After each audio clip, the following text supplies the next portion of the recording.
Salam sejahtera. Terima kasih karena bersama dengan saya di Nazilin Unity Channel. Semalam Tun Mahathir Mohamad meramalkan bahwa PRK KKB, yaitu Kuala Kubu Baharu, akan dimenangi dan dikekalkan kemenangannya kepada DAP. Ramalan Tun Mahathir itu sebenarnya mungkin benar atau mungkin juga tak benar. Tetapi dari mana sudutnya, atau dari mana faktornya, atau dari mana perkiraan Tun Mahathir atas ramalan itu? Apakah faktornya, apakah perinciannya menjadi tanda tanya ramai orang? Ini apabila ada yang mengandaikan ramalan Tun Mahathir itu ialah satu reverse psychology, ataupun dengan kata lain menyindir secara sinis.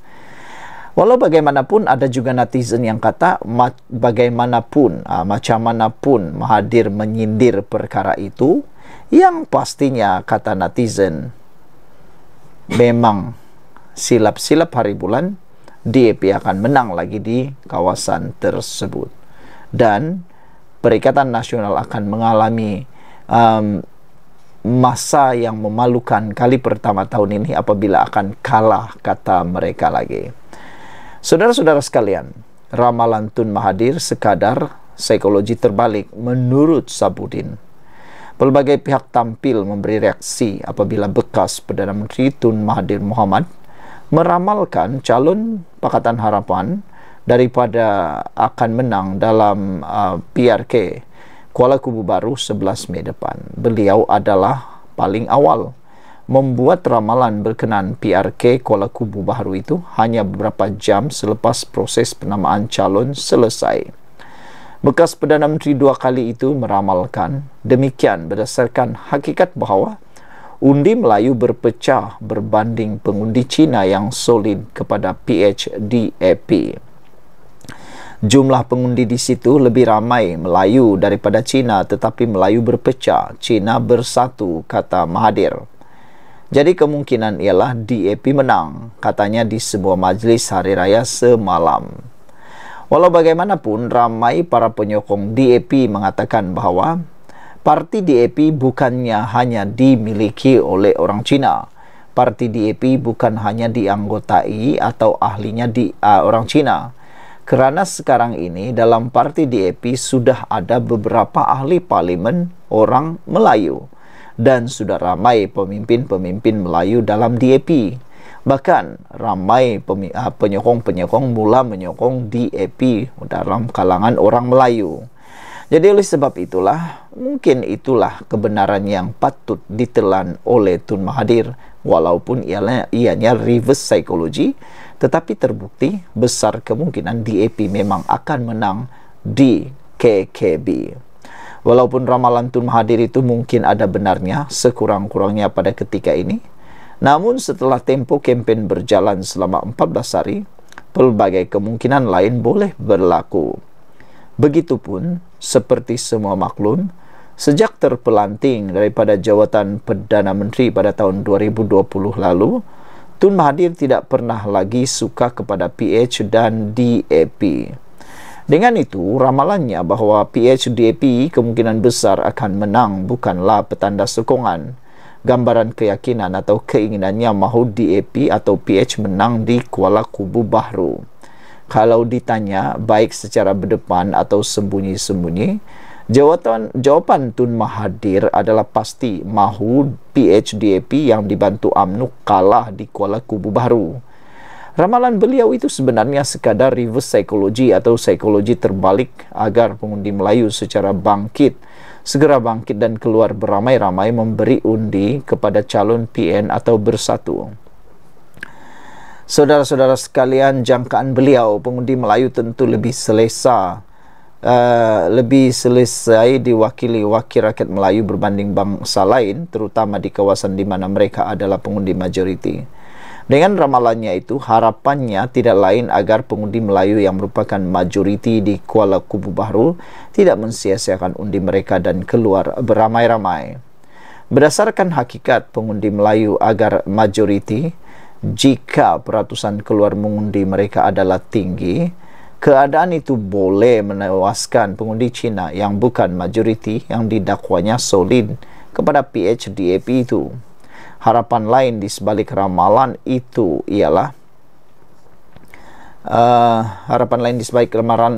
barangkali Tun Mahathir berharap PN akan segera mengundangnya untuk turut sama berkempen, kerana dalam hatinya berasakan beliaulah pejuang Melayu tulen di negara ini.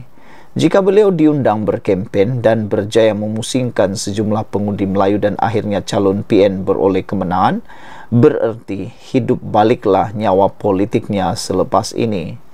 Yang penting bagi Tun Mahathir, melalui kemenangan Perikatan Nasional PN di Kuala Kubu Baharu nanti, beliau telah berjaya mencalarkan imej Perdana Menteri ke-10 yang akan digambarkan tidak lagi mendapat kepercayaan rakyat.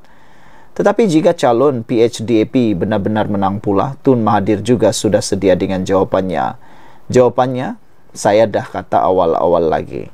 Dia tidak rugi apa-apa. Cuma laba besar dapat dikutipnya jika melalui psikologi terbalik ini, calon PHDAP berjaya dikalahkan pada 11 Mei nanti, sama tarik dengan hari ulang tahun kelahiran UMNO. Sekian dulu untuk kali ini, ikuti terus ulasan selepas ini. Salam sejahtera, terima kasih karena bersama dengan saya di Nazilin Unity Channel. Saudara, ini satu lagi pendedahan luar biasa berkaitan dengan 1MDB. Kali ini berkaitan dengan rampasan kereta super mewah di dunia. Wow!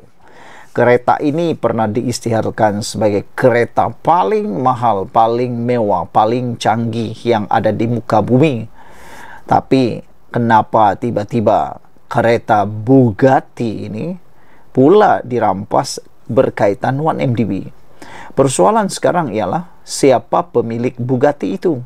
Bagaimana Bugatti itu ada kaitan dengan 1MDB? Dan macam mana Bugatti itu dibeli? Adakah Bugatti itu dibeli dengan uang hasil daripada 1MDB? Atau ianya adalah satu pelaburan? Ikuti terus ulasan selepas ini, karena kita sama-sama pasti akan terkejut dengan isinya dipetik daripada sumber Malaysia kini. Rampasan Bugatti berkaitan 1MDB, polis SPRM kerjasama dengan pihak Jerman. Pihak berkuasa Malaysia bekerjasama dengan polis Jerman bagi mengesahkan maklumat berhubung 4 buah kereta model Bugatti Veyron yang dirampas di Munich, Jerman beberapa hari lalu dipercayai berkaitan dengan skandal 1MDB. Wah, ini memang luar biasa.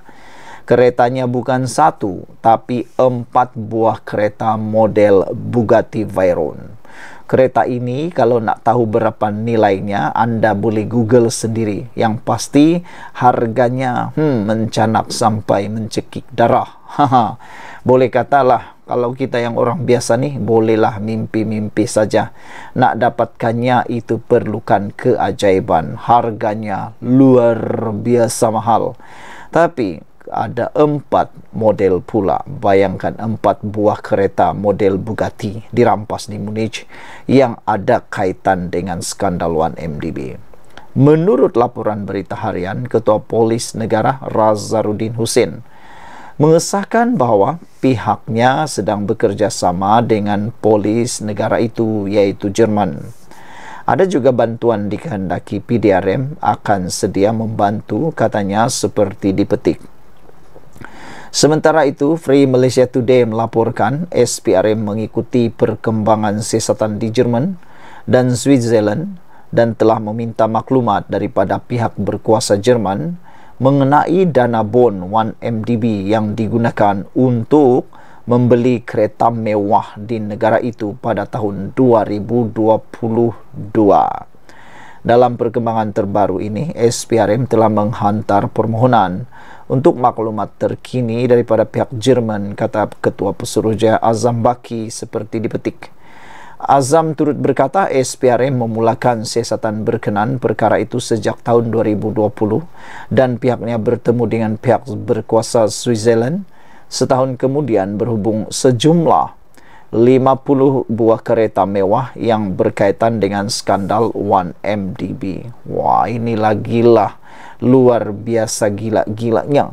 Bayangkan 50 buah kereta mewah yang ada kaitan dengan skandal 1MDB.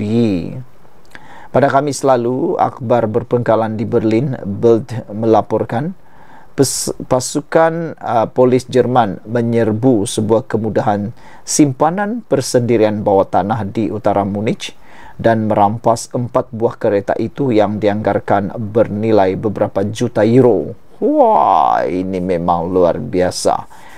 Model Bugatti yang dirampas adalah Rembrandt Veyron, Black Bass, Jean Pierre Willy, dan Mio Castanini. Menurut akhbar itu lagi, ibu pejabat polis Munich dan pejabat pendakwa persekutuan di Bern, Switzerland enggan memberikan sebarang maklumat berkenaan kes itu. Namun akhbar itu memetik sumber kehakiman yang mendedahkan rampasan itu berkaitan dengan siasatan terhadap 1MDB yang meluas.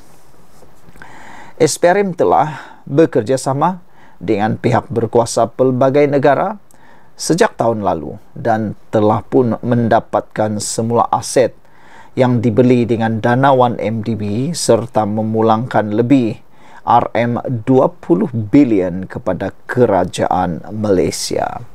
Sekian dulu untuk kali ini. Jangan lupa tinggalkan komen Anda, tekan butang subscribe. Kita jumpa lagi.